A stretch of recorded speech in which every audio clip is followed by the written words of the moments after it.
central region after Bujumbura. Basically, it's about 107 kilometers of road, which will basically mean that if a vehicle is coming from Aflau and is probably on the Trans-ECOWAS highway, is going to Cote d'Ivoire, you don't need to go through the traffic situation in Accra. You can detour and use the loop. This project will be a big transformational project. It will also provide opportunity for the city to start growing towards another place, because currently you realize everybody is struggling to live within this area. But this road will provide the opportunity for Accra to grow to other areas because the infrastructure would have been there already.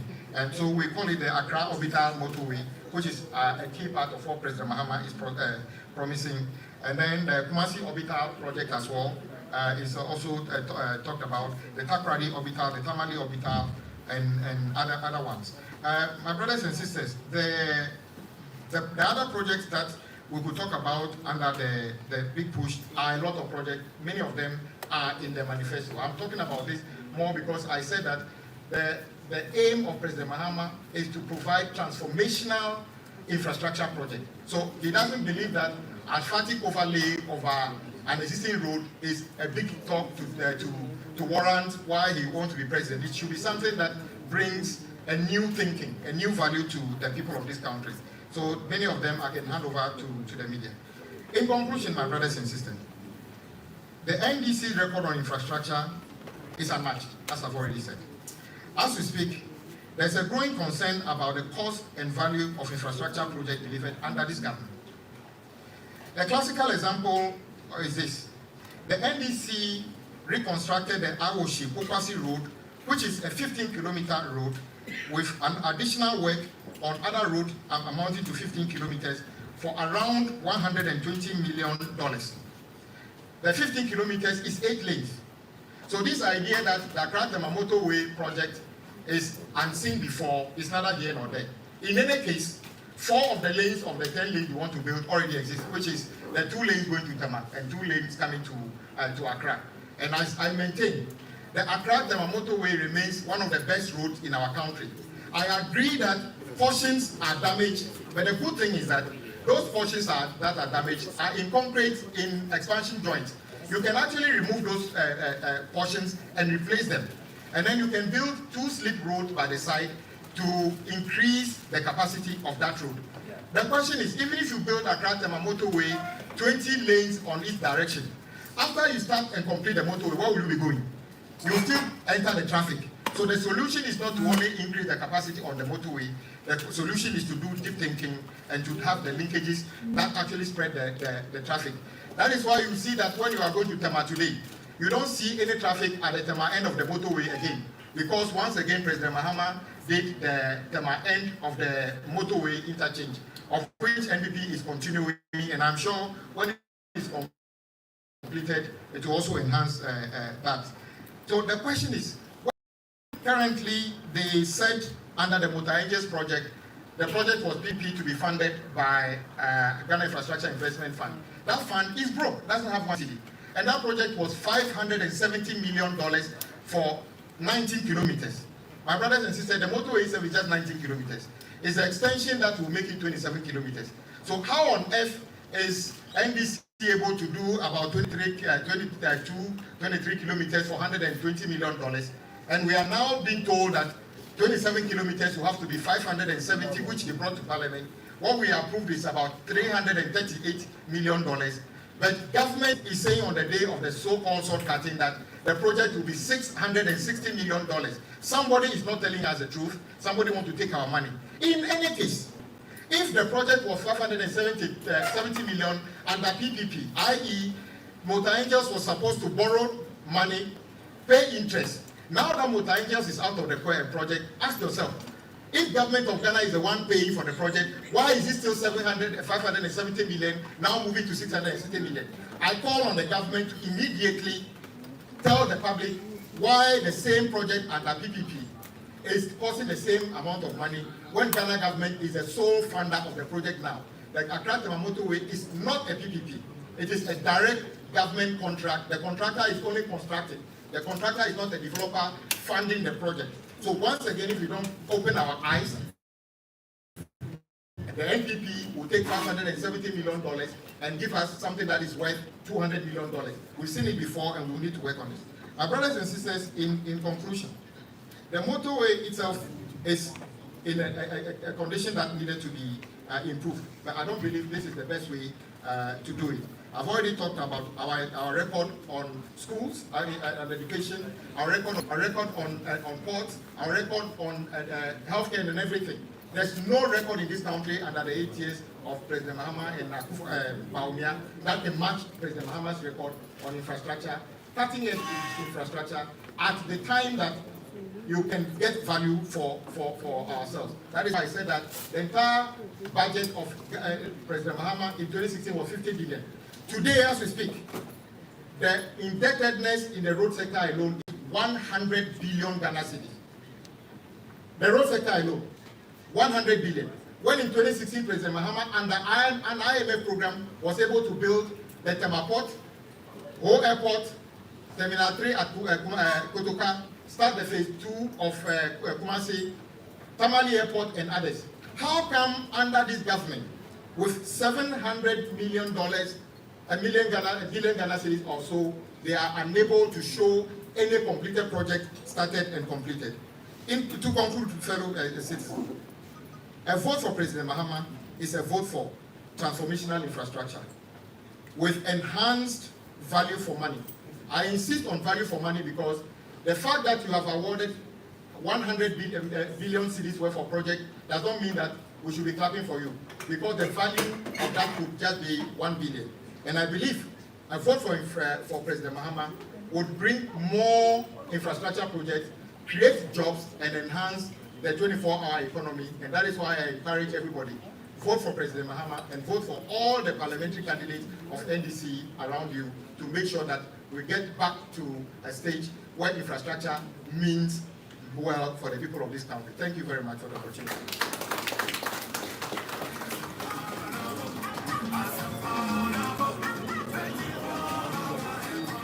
All right, another round of applause for the Minority Chief Whip. And you know, it's very irritating and annoying these days when you look at what is happening around us, and that is why even in discussing our manifesto, it is important that we do so in the context and against the background of the plutocracy going on, the lack of value for money going on, and how this government is shortchanging the people of this country, and the new paradigm shift that John Dramani Mahama and the NDC are promising. And that is why you saw Honorable Agbodzah do that comparison. But just for those watching who would want to know some of the specific road projects, he may not have mentioned it, but it is in the script. We're going to share that with you, and we trust that through your platforms, the people of Ghana will get to know. But just a few of them. The Yendi, Sang, and surrounding catchment area roads will be done under the next John Mahama NDC government. The Sugakope transboundary system and the PEVE and Hohoi systems will also be done. Savilugu, Pong, Tamale, Diari, and surrounding areas, we're also going to work on that. In terms of road projects, we've spoken about the 3-carriage Golden Triangle. That is Accra, Tema, Takoradi, Techiman, what we call the A3T highway. He's already spoken about the Golden Orbital Motorway, which is a novel intervention in the road sector. But aside that, will be the Western Corridor, Elubo to Enchi to Sunyani, my hometown, to Wa to Hamele Road. Then the Pumakum, Boko, Boga, Tumu, Wa Road. And Tamale to Yendi Road, Tamale, Daboya, Busunu, Sola, Chache Road. And Sako, Nakpanduri, Unkubu Road. The Yendi to Saboba to Wapuli, Tripoli. All these road projects are captured black and white in our manifesto. In Kwanta to Pasa, for our brothers and sisters in the Uti region, that one too will be worked on. Abui, Isawam, Adeso, Bodriase, Agona Swedro to Mankesim Road, Ukrugu, Nankandoli, Walewale, Bawumia's hometown, which he has abandoned, to Wiase to Wa Road will also be done. Rekum, Sampa, Banda Inkro, New Longoro, Kintampo, Prime will be done. Then Agogo, Dukusin, Anyunufu, Sineso, Aktibubu Road will also be done. Keta, Denu, Hu, Have, Pando, Urawura to Dambai Road. So here also, Yamipia, and Crown Kwanta, Doma Inkro, then Chariburi, Bumbunu Road, then Kumasi to Amiam Kwanta to Cape Coast Road, then Asikuma Anum Gemini Road, and Abakrampa to Asumbe Road. So these are specific road projects that the NDC is committing to. Very strategic, very critical to the transformational agenda of the NDC. Now, ladies and gentlemen, at this stage, we're going to take another presentation on an issue that is very dear to the hearts of many Ghanaians. An issue that is very dear to the heart of President Mahama, and especially our Vice Presidential candidate, Professor Nana Jim-Bukojima. It's about business development. What will the next NDC Mahama government do to empower businesses, to support businesses, to create a congenial atmosphere for businesses to thrive, and through that, create sustainable, decent, well-paying job for the teeming unemployed people of this country. And to address that, address us on that is the spokesperson for business development, our sister,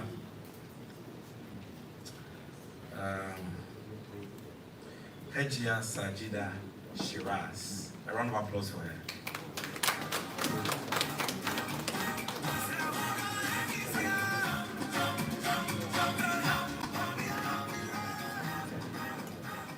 Good afternoon, ladies and gentlemen, esteemed comrades, ladies and gentlemen of the press, citizens of Ghana. My name, as he said, is HAJIA SAAJIDA SHIRAZ, and I'm the spokesperson for business development, trade and industry. The NDC 2024 Manifesto, which seeks to reset Ghana, as you know, is anchored on jobs, accountability, and prosperity. This makes business development for jobs a priority for the incoming NDC government. Ladies and gentlemen, we all bear the brunt of the unprecedented crisis Ghanaian businesses are facing today. We've seen the impact of the obnoxious taxation, the steep exchange rate, depreciation, the high interest rates, import duties and utility tariffs has had on Ghanaian livelihoods, businesses and jobs. The expropriation of the investment proceeds of Ghanaian businesses under the NPP debt restructuring program, for instance, has led to the collapse of several Ghanaian businesses and caused significant job losses and despair. We've also seen the relocation of multiple multinational companies to neighboring countries. Ladies and gentlemen, we see this and we live this. And as we say in Dagbam, where I am from, Samanwale. The incoming John Mahama-led NDC government, members of the press, in response to these exigent issues, that sets out to create a congenial business atmosphere and restore investor confidence, and to expand the indigenous entrepreneurial class by supporting Ghanaian-owned and led businesses for job creation. First, we commit to ensuring a stable monetary and macroeconomic environment for businesses to thrive. In furtherance of this, the incoming John Mahama government promises to ease the tax burden on businesses by scrapping the COVID levy, the e-levy, and the emissions levy, among others. We intend to rationalize import duties, fees and charges, and to reduce the cost of doing businesses. We will provide tax incentives, financing support, security services, and cheaper and reliable power for businesses operating under the 24-hour economy. We intend to provide tax breaks and low-cost financing for strategic startups and micro, small, medium enterprises. In consonance with this, we will exempt new small businesses from paying corporate and personal income tax for the first 2 years after incorporation. We also intend to provide agro-production support services for MSMEs by linking them to our agro-industrial zones, and we intend to enhance the role of Exim Bank in financing non-traditional exports and international trade generally. To promote the production and consumption of made in Ghana goods, fellow citizens, we implement a Made in Ghana agenda. Under this initiative, we will leverage government spending power for the procurement of made in Ghana goods and undertake public education campaigns to reorient Ghanaians to patronize made in Ghana products. We will also launch an export Ghana policy to expand access to markets for made in Ghana goods under the African Continental Free Trade Area Agreement regime and other external trade programs. Under our export Ghana policy, ladies and gentlemen, we will promote quality assurance standards and strategic partnerships and networking to enhance the competitiveness of made in Ghana products on the international market. We will also diversify Ghanaian exports by expanding our export offerings, promoting strategic products, and ensuring value addition. To mitigate gendered barriers to entrepreneurship for Ghanaian women, our running mate has spoken extensively on this. We'll establish a Women's Development Bank to support women-owned and women-led businesses with low-interest loans and other tailored financial services on very flexible terms. We intend to implement the Ejumawura program, and this is a special business startup policy aimed at facilitating the creation, tracking, and mentoring of a minimum of 10,000 businesses annually, with a special focus on young people. Through our national apprenticeship program, ladies and gentlemen, we will provide free technical and vocational training for young people in various crafts, and in addition to certification, we will support these apprentices with startup capital and equipment to set up their businesses. Many of us young people sitting here would identify with this program. Fellow citizens, the next NDC government would also implement comprehensive and far-reaching reforms under our Ghana Framework for Industrialization, Revitalization, Support and Transformation, which we call Ghana First flagship program. Under our Ghana First program, we will accelerate manufacturing growth for economic development and jobs.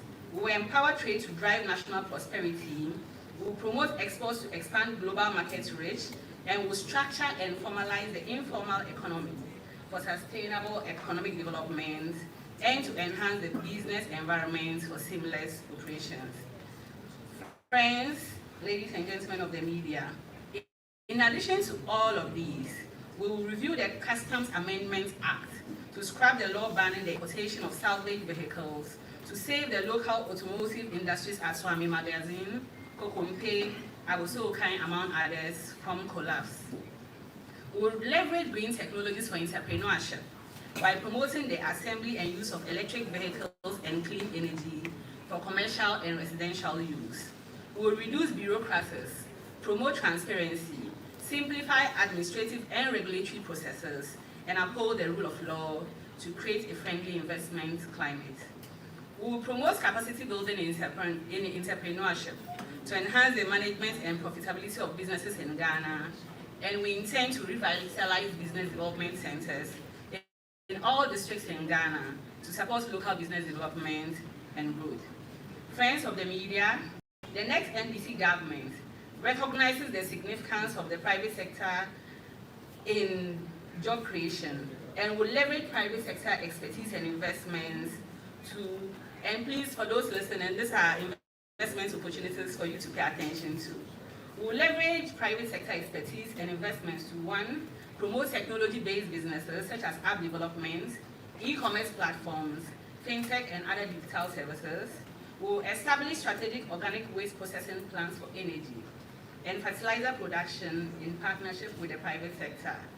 We will set up manufacturing units for consumer goods, textiles, and building materials, and we will facilitate the manufacturing of simple and power tools. And finally, we'll enhance transportation and logistics services within the country and sub-region. There are many other identified business opportunities you can get if you peruse our manifesto. Ladies and gentlemen, we will also facilitate investment opportunities and create platforms for diaspora communities to contribute their expertise to local projects and enhance economic growth and faster sustainable development initiatives. We will facilitate and catalyze foreign direct investments by streamlining regulatory regimes, ensuring a stable macroeconomic environment, and broadly improving the ease of doing businesses.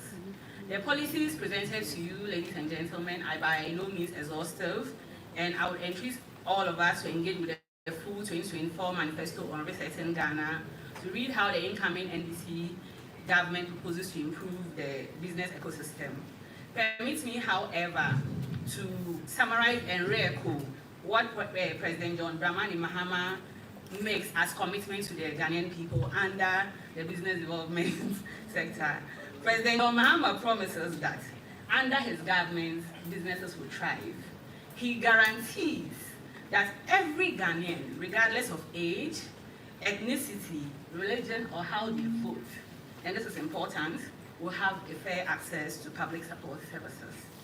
He promises that under his government, women who are the backbone and nurturers of our economy will have access to financing, and he pledges that there's great opportunity for private enterprise growth, and that if you can conceive it, the next government under his leadership will help you to achieve it.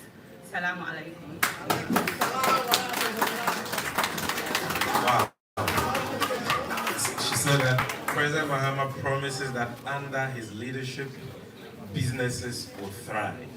That is very profound, because businesses are suffocating under the yoke of the bad policies and the excessive taxation that they've been subjected to by this insensitive government.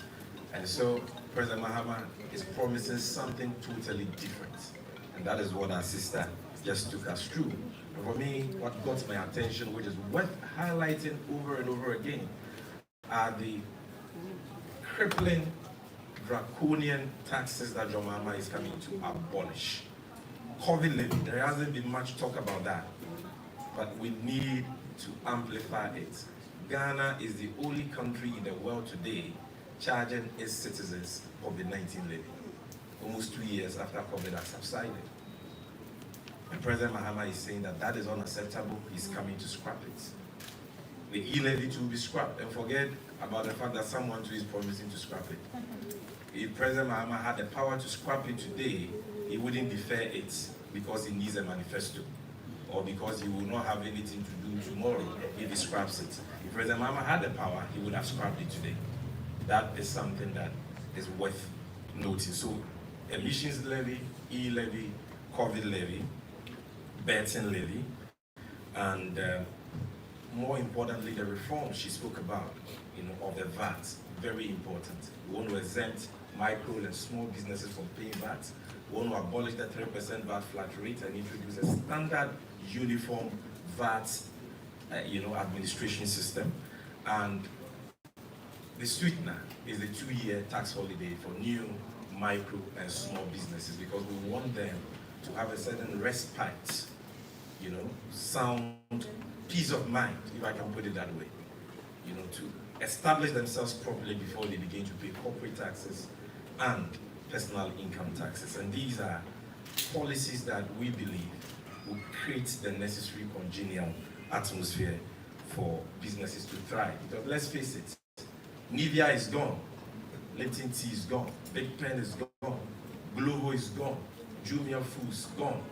All these businesses are leaving Ghana, and they are not going to the United States of America. No, they are not going to first world countries. They are leaving to Nigeria. They are leaving to Cote d'Ivoire. They are leaving to Ndc'S Togo.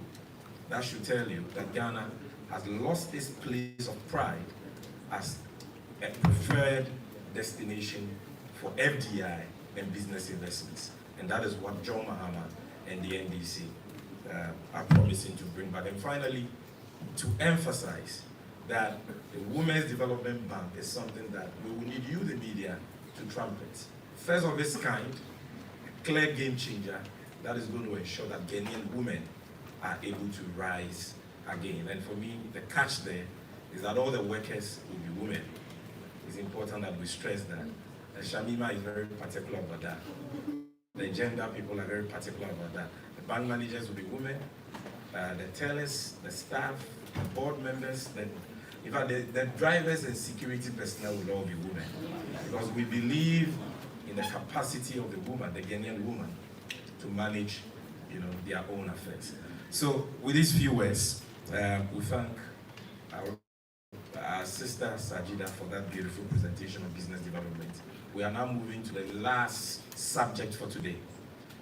A very important subject, because you can have all the brilliant policies, all the far-reaching, well-thought-through policies for infrastructure development, for business development, and what have you. But without good governance, without combating and controlling corruption, you will go nowhere. Because that actually is our bane. Waste, profligacy, opulence, greed, selfishness, naked thievery, and corruption. And John Mahama is promising a new paradigm shift. You heard him speak about some of the key policies that he'll be rolling out to promote good governance and to combat corruption. But today, the Son of Man will be taking us into the details of our policies. You know who the Son of Man is? The ranking member for Standards. And the Member of Parliament for the good people of North Tongue. I think he's doing a yeoman's job, not only for his constituency, but for Mother Ghana. With a round of applause, let's welcome him.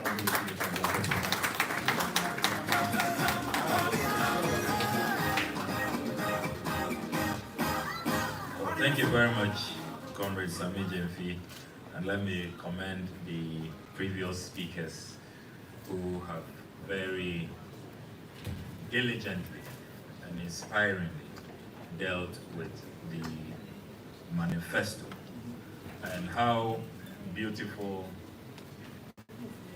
is it to observe that we in the NDC, we continue to engage the Ghanaian people on sound policies. We are a party of ideas, and anytime we are engaging the Ghanaian people, it is about our manifesto. We do not go into hallucinations about who is killing what pastor, who is demolishing mosques, and all of that. We don't engage in those hallucinations.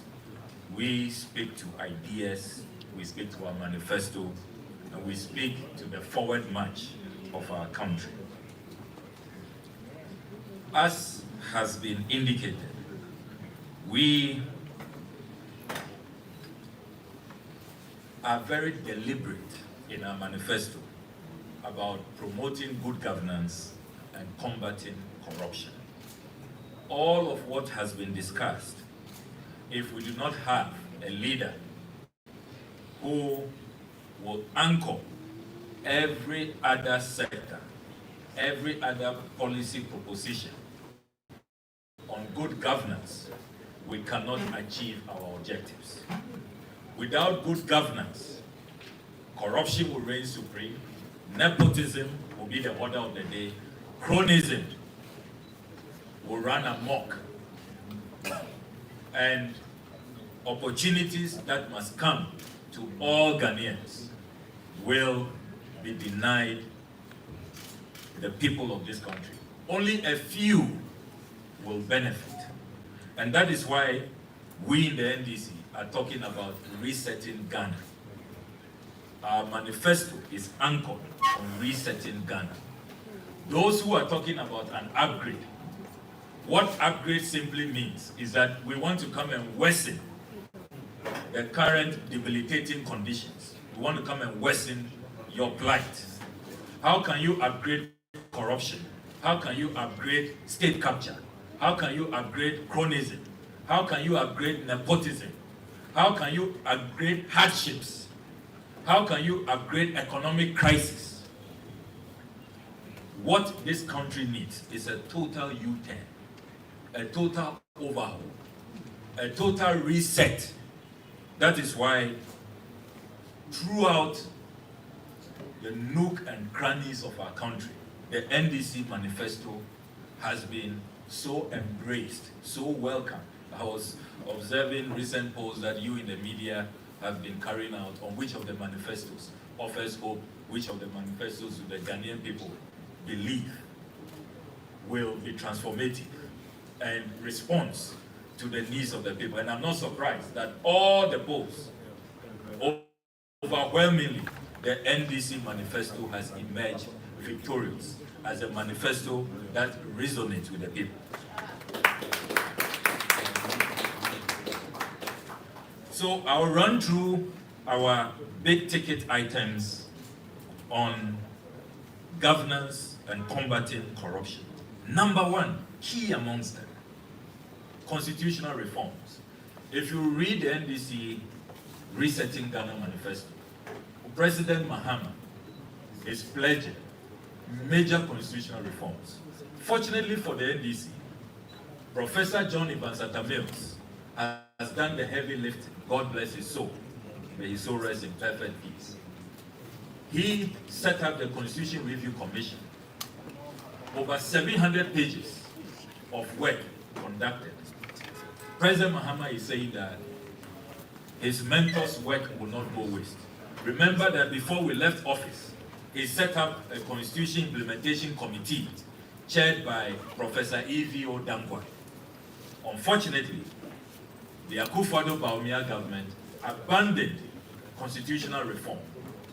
We are saying that we are going to go back to the Constitution Review Commission's report, go back to the Professor E.V.O. Dankwa's Implementation Committee report, and we will implement the recommendations. These proposals will be anchored on reducing the power of the president. Many experts, many governance analysts have decried the overbearing nature of the Constitution, which creates an imperialist president. A president who has so much power and is virtually uncontrolled.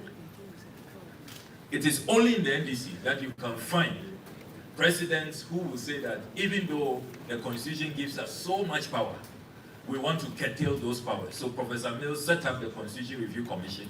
President Mahama set up the Constitution Implementation Committee. And again, President Mahama is saying that he is going to go back to constitutional reforms, conclude the work that was started. And we are really glad about that. Some of the things you will see at the end of this constitutional reform process is that, for example, we are going to have MMDCs elected. We are no longer going to appoint them. For example, you are going to see at the end of this constitutional review process that Parliament is going to be strengthened. That constitutional provision which says that majority of ministers should come from Parliament is going to stop, so that you decide. You either want to be a legislator or you want to be an executive.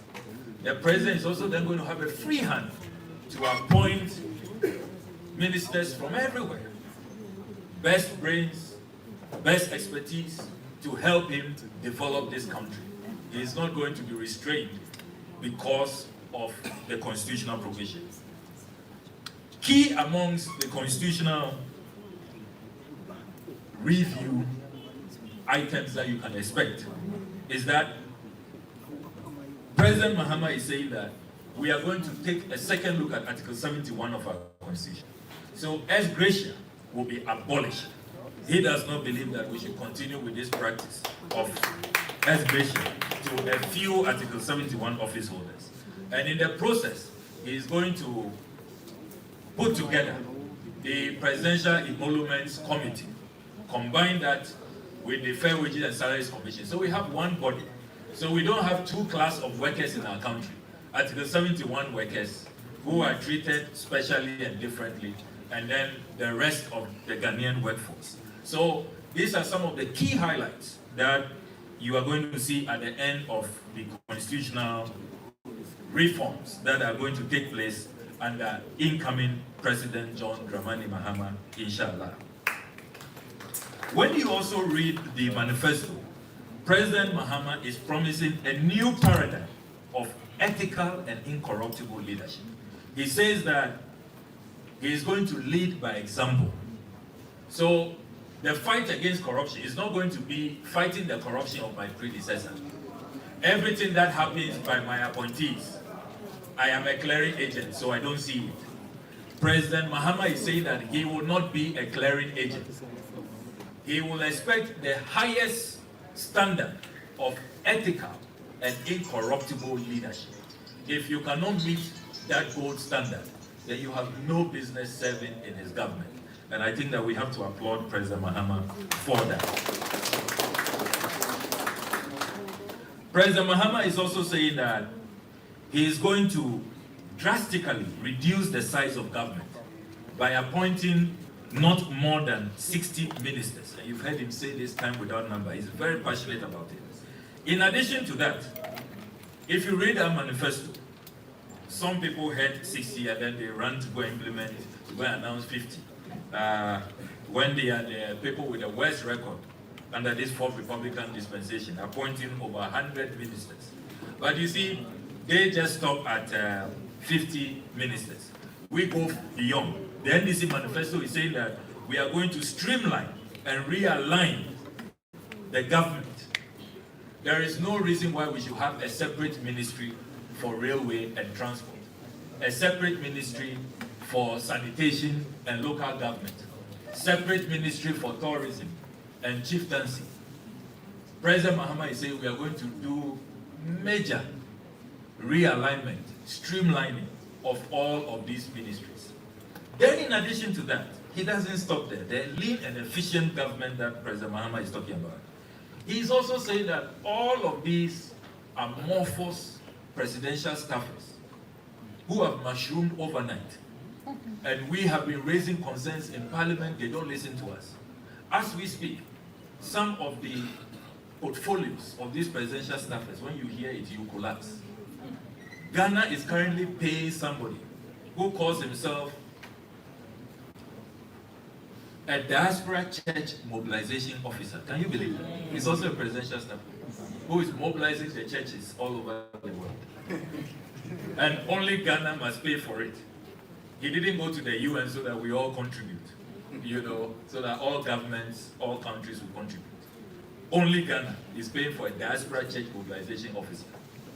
Ghana is paying somebody at the presidency called an ambassador for diaspora youth affairs. Can you believe that?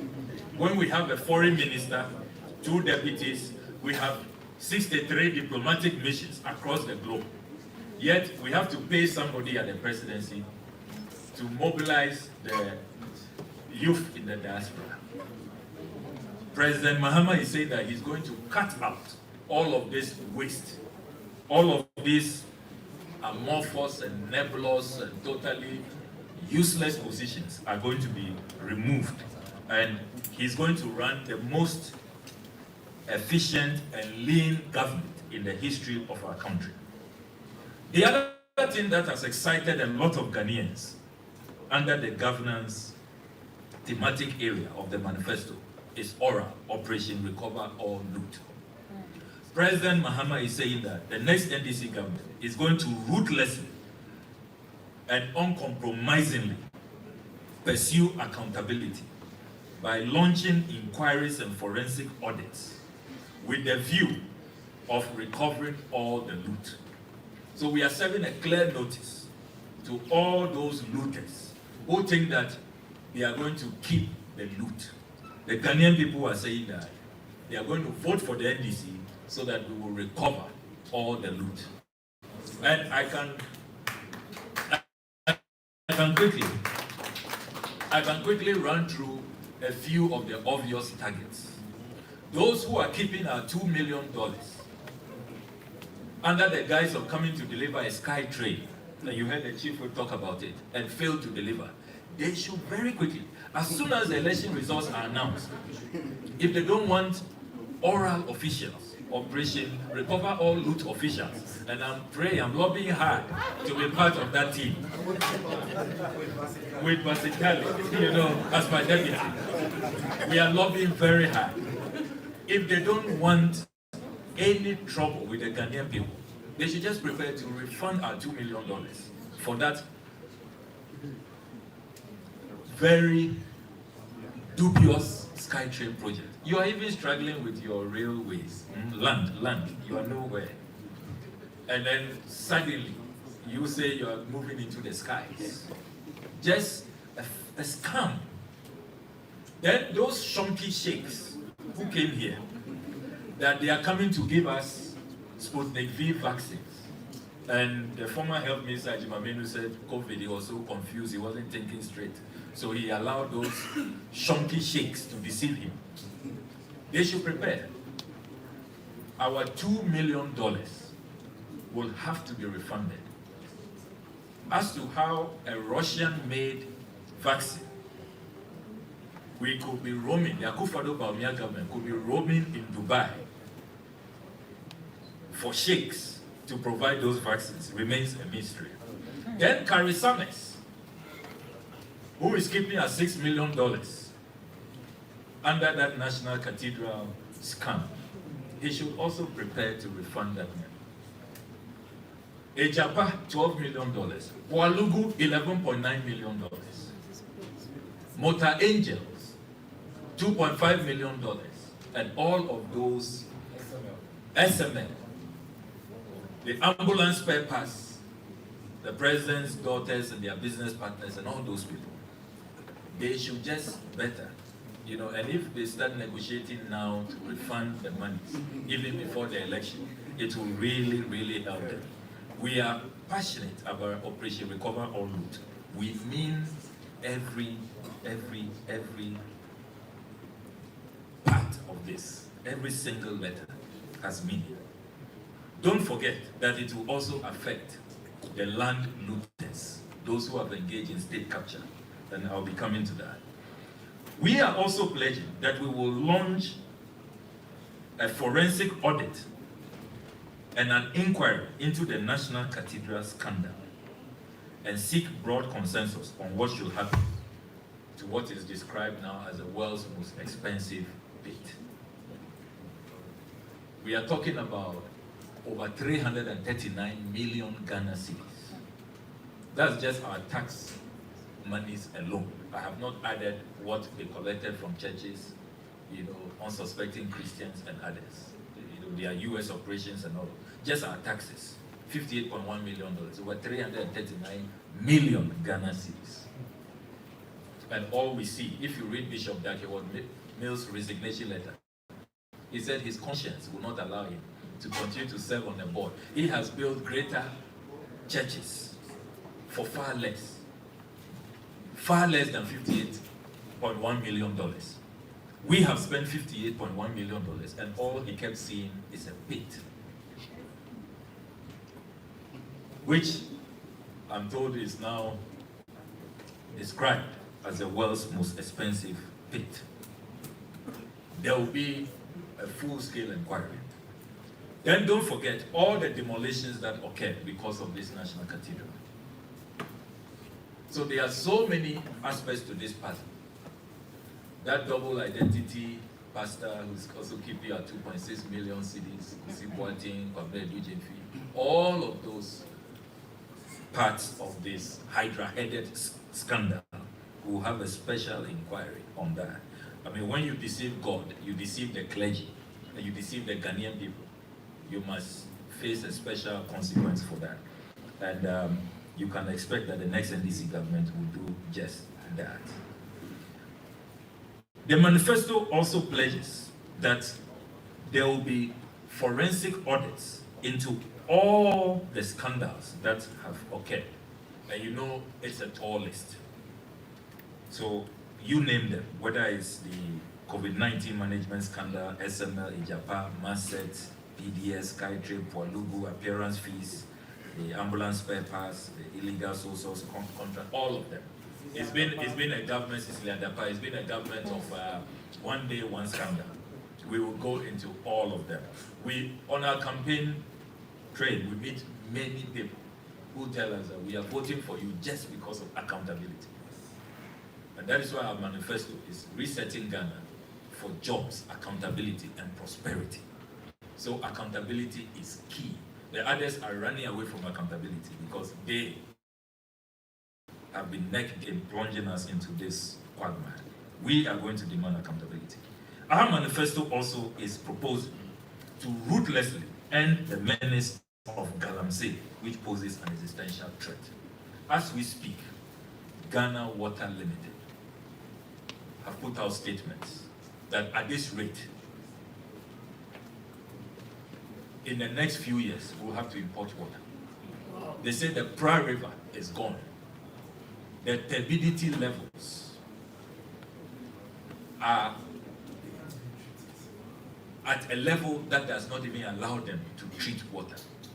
So as we speak, central western region, parts of Greater Accra, water crisis. Only the NDC Manifesto is pledging a ruthless combating of this menace, which poses an existential threat. Clearly, when you listen to the Western Regional Minister, you listen to MPP parliamentary candidates and MPP stalwarts, their regional chairman and all of that, they are complicit, they are neck deep. And I listened to Mr. Erastus Donko this morning, and he said that, look, it is the ruling party officials who have just made this fight worthless and useless. Because they are complicit. They are the real people who are behind the Galamsey menace. You need a new government that will come and confront this menace. Because it doesn't make sense. A whole government with a national security apparatus.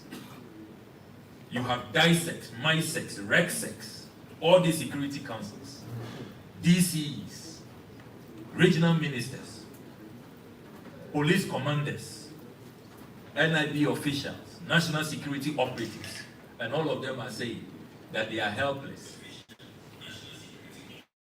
because of unarmed Ghanaians. Even if they are armed, can they match the billions that we approve in Parliament every year for national security? And see where we are. See where we are. Look at how our river bodies are looking. Apart from the Volta River, all our rivers are gone because of Galamsey. A deceptive president who told us that he was putting his presidency on the line. Apparently, nothing was put on there. There was really no line. The NDC Manifesto is also saying that we'll collaborate with the judiciary to establish a special court for persons whom adverse findings have been made against them by the Auditor General and Parliament. This has been a long-standing conundrum. What happens to those who are indicted by the Auditor General and when they appear before PAC, and PAC also affirms those audit findings? There has been a lacuna for many years, and they get away. If we are lucky and there are some, surcharging and retrievals by the Auditor General, then we get something back. The Auditor General, the Attorney General has not been prosecuted.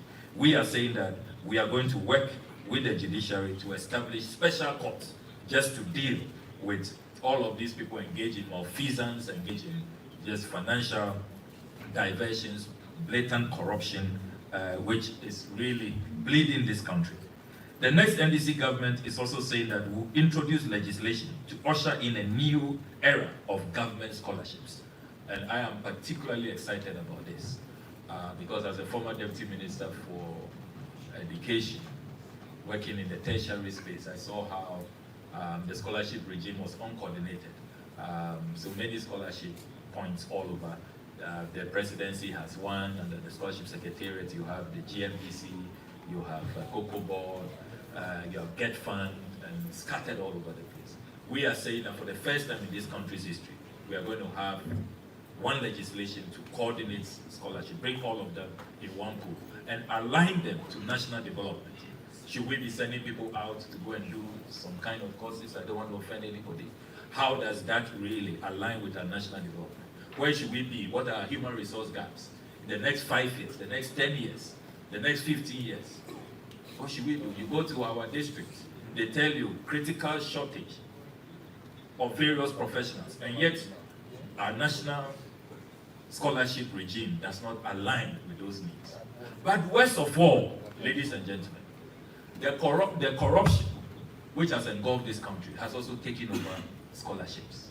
So you have politically exposed persons, ministers, MPs, government officials, top politicians, fighting with the vulnerable, poor vulnerable people in North Town, in Bubrugo Yoyo, Savlugu, in Adaklu, and elsewhere. Why and elsewhere? Brilliant but needy people fighting with top politicians, elite who are so endowed, who have resources. They are grabbing the scholarships for themselves. And we all know the story. One of them is out there campaigning. He didn't even show remorse. You know, he has no shame. You know, yes. You know, so we are saying that the new law will totally prohibit politically exposed persons. You are not allowed, you can't benefit. If you are a government minister serving under President Mahama, you, your wife, your children cannot benefit. No appointee can benefit from scholarships. We are going to have a law and it will be clear. And they think we don't know what they have introduced. For the first time in this country's history, you have Goro boys around scholarships, where people now have to pay. They come to us always. We get their petitions. We know in Parliament, the Chief Whip is here. We have been petitioning. Goro boys, if you don't pay, how can brilliant but needy people come up with 80,000, 100,000, 120,000 cities? I mean, the corruption, it has no limits. It has no conscionable levels. Even poor, vulnerable people, they are exploiting them. So we are saying that, look, enough of this madness. We are going to have a new law to regulate scholarships and make sure that the scholarships are reserved for the poor, the vulnerable, needy, but brilliant, and those who are going to pursue courses that align with our strategic national development objectives. Then we are also saying that we are going to wage a ruthless war against state capture. We are going to have a new piece of legislation that will prohibit politicians from buying state assets. We have had enough. Enough is enough. Cabinet ministers wanting to buy our hotels. Some of them die in their will. You see our forests in their will, our Ramsar site. They are willing it to offer say forever and all of that. We are saying enough is enough. We are going to ban all politicians from buying state assets. Then this part of the legislation also excites me. The legislation is going to make it compulsory for Ghana to have a national assets register. So all our lands will be on that register. You have heard us in Parliament. It is, and fortuitously, it was the Honorable Agbodzah who asked that question in February 2022, more than 2.5 years ago, asking the lands minister, the state of our public lands, who they have sold to, how much they sold it for, if any are left. Up to now, it's been such a tussle. They say they don't have the data, they don't really, they are still compiling and all of that. It's a tedious exercise. Yeah. And yet,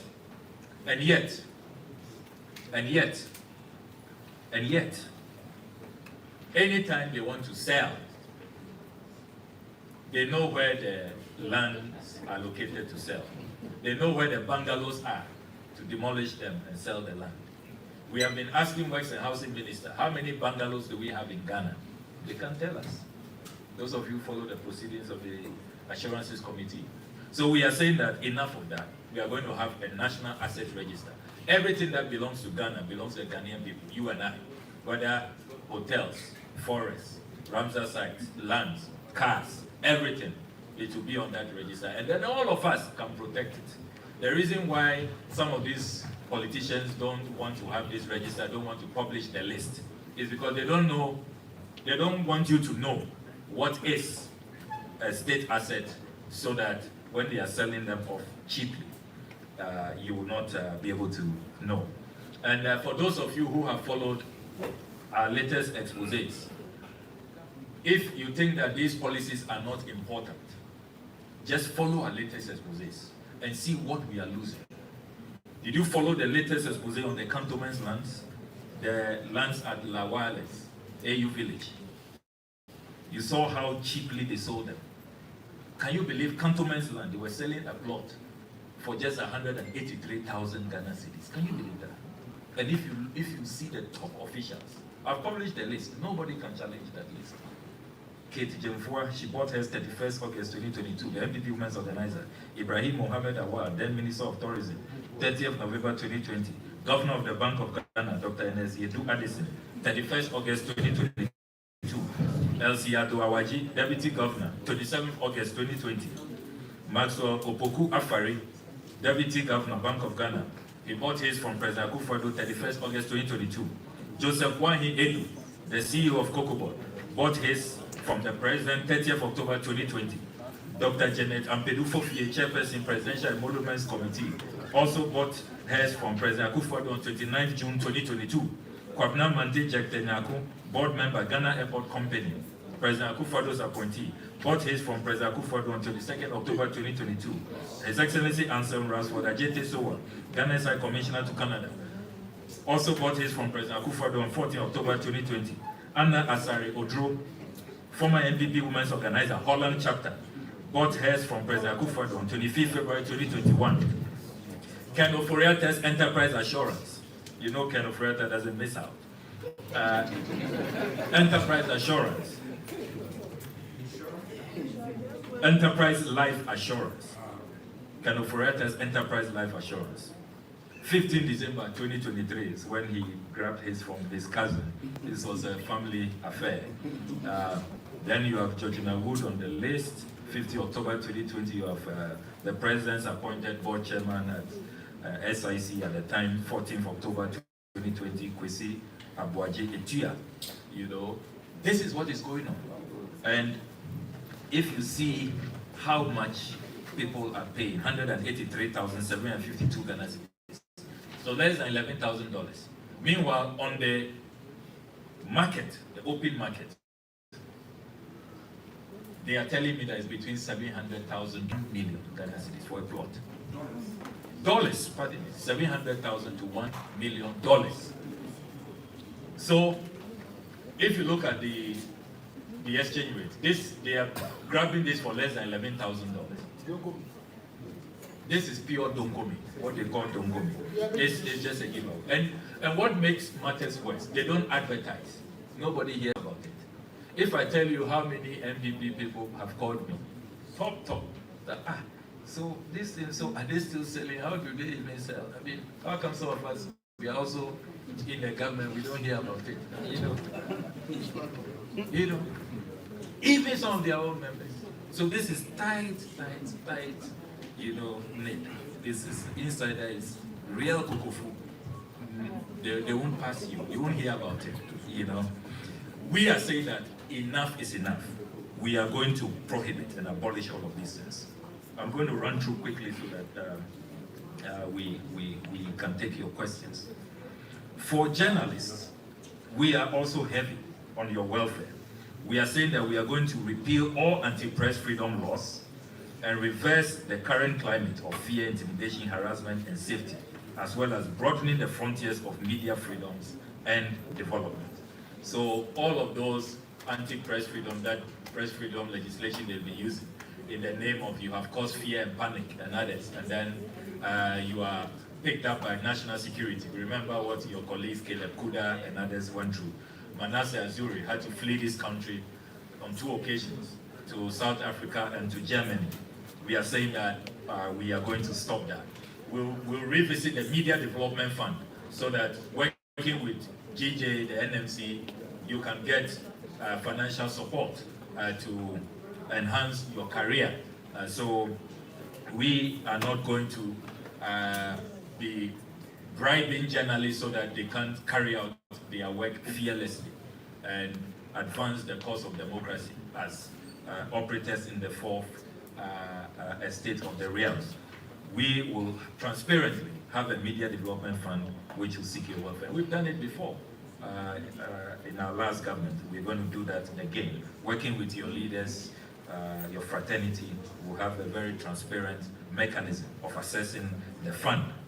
Then we are also saying we are going to reopen investigations into the major unresolved cases, including the Ayawaso West Wogo election violence, the 2020 election killings, and you've noticed that it's one of the very solid grounds that our national chairman and national executives have provided the Peace Council, 6 grounds, and top amongst them, the 2020 election killings. There ought to be justice. And we are saying that we will not forget about the families, the relatives of those 8 people who were killed. we will reopen investigations, and those who did that must face the full rigors of the law, including other unresolved murders. Your colleague Ahmed Hussein Swale, it's become a cold case. The government doesn't appear interested. We are going to reopen that. Others like Silas Wolochame, who was killed under very gory circumstances. We're going to reopen all of those killings. The next item, as I prepare to run up, we are also saying that we are going to amend the Public Procurement Act to stop the abuse of single sourcing. And we mean this. Those of you who have read the 2023 Auditor General's report on cocoa roads, you will be most scandalized. The Auditor General discovered that the Akufo-Addo government, who in opposition, promised, and they put out statements, tweets, Facebook posts, that the era of single sourcing, sole sourcing is coming to an end. Will you believe that it is now rather the dominant procurement method? The Auditor General discovered that 87% of cocoa road contracts were single source. Can you believe that? 87%, only 13% were competitive. Single source, which should rather be the exception. Under this government, it is the norm. Can you believe that? And the Auditor General didn't stop there. He decided to compare values. And what he found out, he was so shocked. The Auditor General discovered that when you compare the 13% awarded competitive with the 87%, the 87% contracts were 3 times bloated, inflated, 3 times, 300%. So if we pay for 10 kilometers of road, we could actually have gotten 30 kilometers. Now, you know what makes this even worse? Dr. Mahmoud Bawumia's brother, Abraham Bawumia, was at the center of this scandal. His company, Resource Access Limited, the same day they gave him 2 major single source contracts. Same day. In the morning, then they call, no, it's not enough. The family needs more. Come for another one. Can you believe that? The people who said, and at the time, President Mahama's record was just around 20% to 25% single source. Now, Auditor General, not me say or not Sami JV, it's not the NDC Communication Directorate. Read the 2023 Auditor General's report. 87%. So these days, you don't hear Bawumia any longer talk about dealing with the abuse of single sourcing, because the family is at the center. He and his brothers, they are looting like there's no tomorrow, with royalties paid to Kennedy Japan. They are looting like there's no tomorrow. The NDC Manifesto also pledges to usher in a new dawn of foreign relations to enhance the image of Ghana and protect diplomatic enclaves as required under international law. We are saying that we will sanction perpetrators who demolish diplomatic properties belonging to the Nigerian High Commission and the Bulgarian Embassy. We make a renewed pledge to all diplomats in Ghana that under international law, under the Vienna Convention on Diplomatic Relations, we shall protect their enclaves, and we shall make sure that we pursue a foreign policy that positions Ghana in the Committee of Nations as a friendly nation. We will not be, President Mahama will not be caught snitching on neighboring countries and virtually taking sides and engaging in diplomatic engagements and forepower, which will undermine the stability, the security of our country. President Mahama would not engage in those diplomatic forepowers we have seen under President Akufo. And finally, and this is quite a personal one, I'm so excited about this one. I'm really over the moon about this one. President Mahama said, you heard him, when he outlined his 120-day, and it's the only manifesto so far, with what I'll do in 120 days, so you can hold me. I'm not going to come and then forget about it. Right from day one, I'm going going to get to work. And within 120 days, you should know which aspects of this manifesto, as President Mahama is going to focus attention on. And President Mahama says, as part of his 120-day social pledge with the Ghanaian people, the social contract with the Ghanaian people, he's going to demonstrate empathetic and responsible leadership by taking steps to probe the VRA spillage from the Akosombo bomb dams. As we speak, it's been a year. People are still living in tents. 1,360 fellow compatriots, can you believe that? Fellow Ghanaians are living in tents. And they don't want to be accountable, they don't want to even be responsible. President Mahama is saying that within the first 120 days, that will be his priority. To move the people out of the tents, to house them, and to compensate the victims of the VRA spillage. So this is the new governance paradigm that President Mahama is pledging.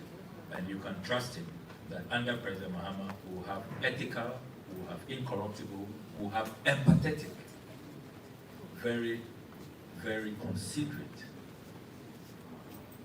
leadership that will reset Ghana and transform our nation and unleash the full potential of the Ghanaian people. Thank you very, very much for your time. Thank you. Thank you very much. Some of us had to take a little more time because of the number of policies contained under the chapter that he was dealing with. Very important issues about good governance and our fight, what our fight against corruption is going to be. I can see from your faces that you don't have questions at all. Well, the issues are very succinct, clear, self-explanatory.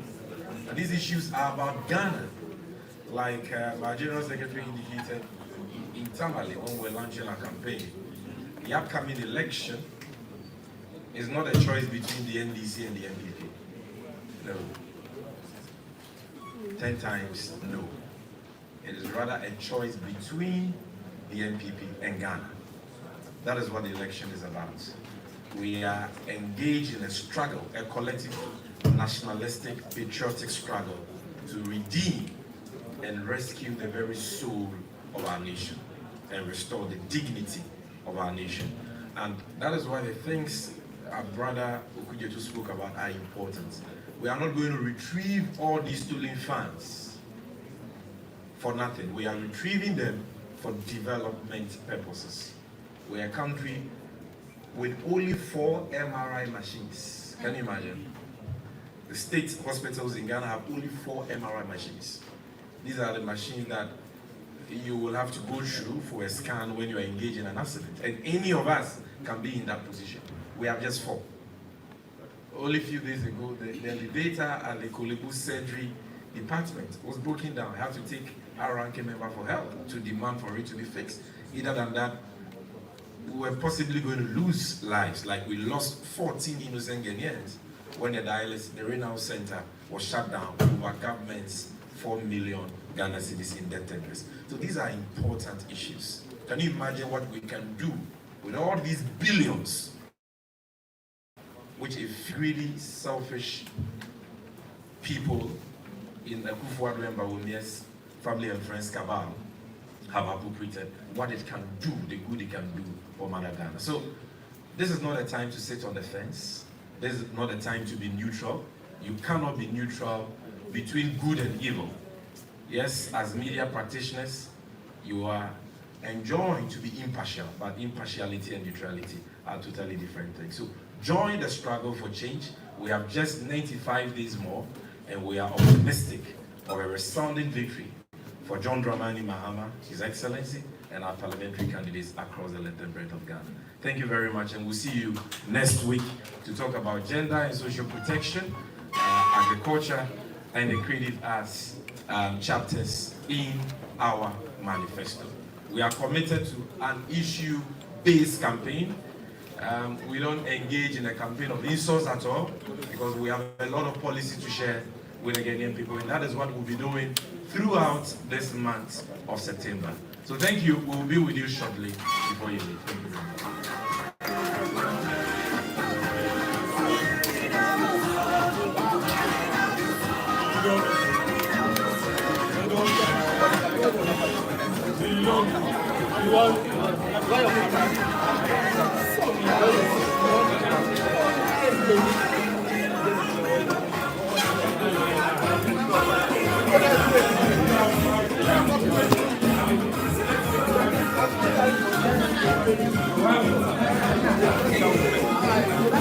Okay.